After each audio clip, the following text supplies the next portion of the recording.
अस्सलामुअलैकुम। उम्मीद करते हैं कि आप लोग खैरियत से होंगे। आज मैं परवरदिगार की शान करीम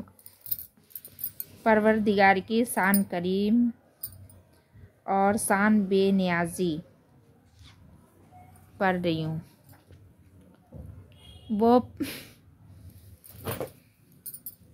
वो परवरदिगार बेनियाज है।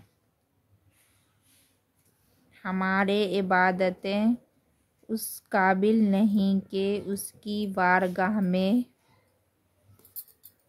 पहुँचे। ये तो उनका करम है कि बंदों की इबादतों को कबूल फरमाते हैं।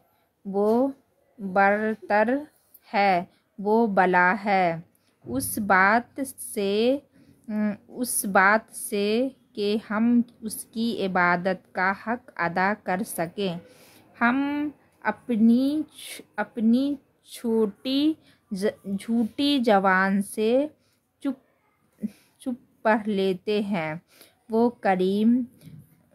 करीम परवरदिगार कबूल कर लेता है, बल्कि वो छोटी जबान से पढ़ लेते हैं और वो करीम परवरदिगार कबूल कर लेता है, बल्कि उस बंदों से वादा फरमाते हैं, मैं कबूल कर लूँगा।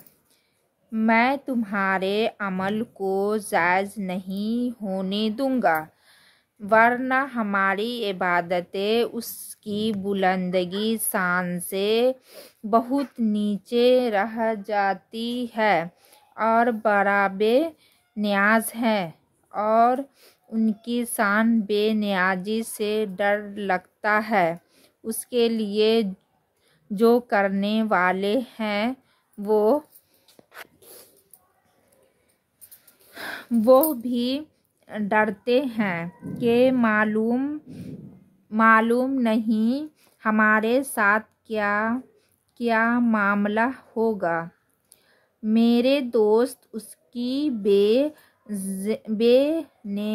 बेनियाजी का जलवा हो तो लबअम व तौर को 500 साल की इबादत के बाद किताब बनाकर झटकार दिए, और अगर उसकी शान बेनियाजी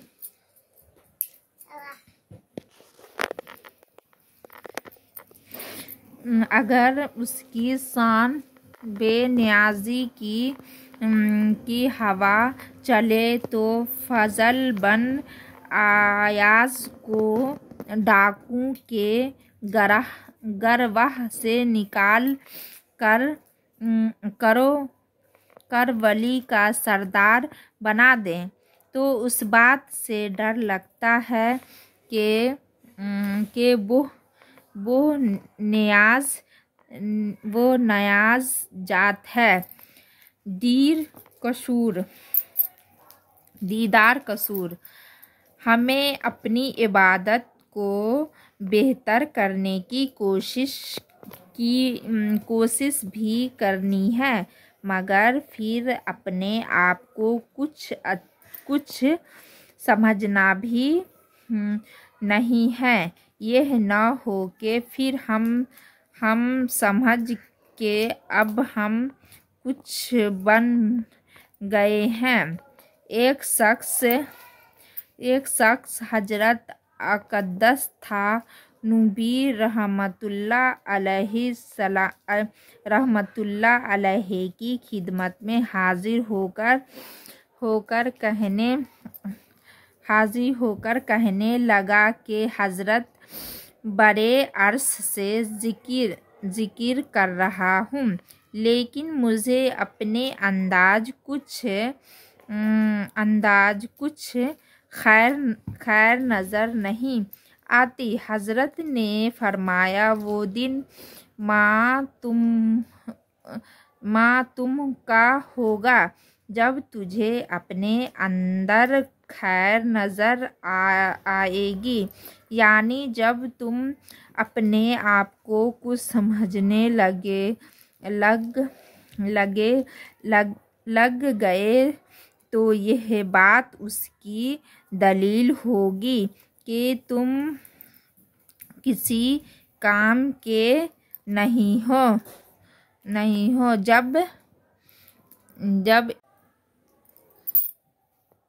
जब इंसान पर हकीकत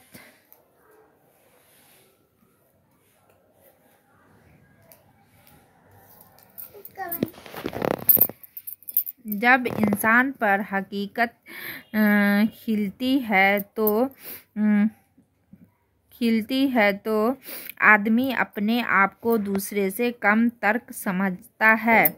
न थी अपनी बुराइयों पे जो नज़र रहे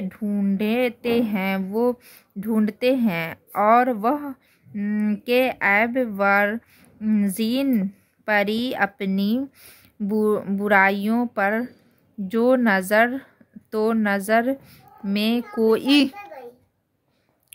बरा न रहा तो हकीकत खुल जाने के बाद दूसरे अच्छे लगते हैं और इंसान खुद को दूसरे से कम तर समझता है। ये बात भी अपने अंदर पैदा करना मकासद अज़ तमाम में शामिल है। आदाब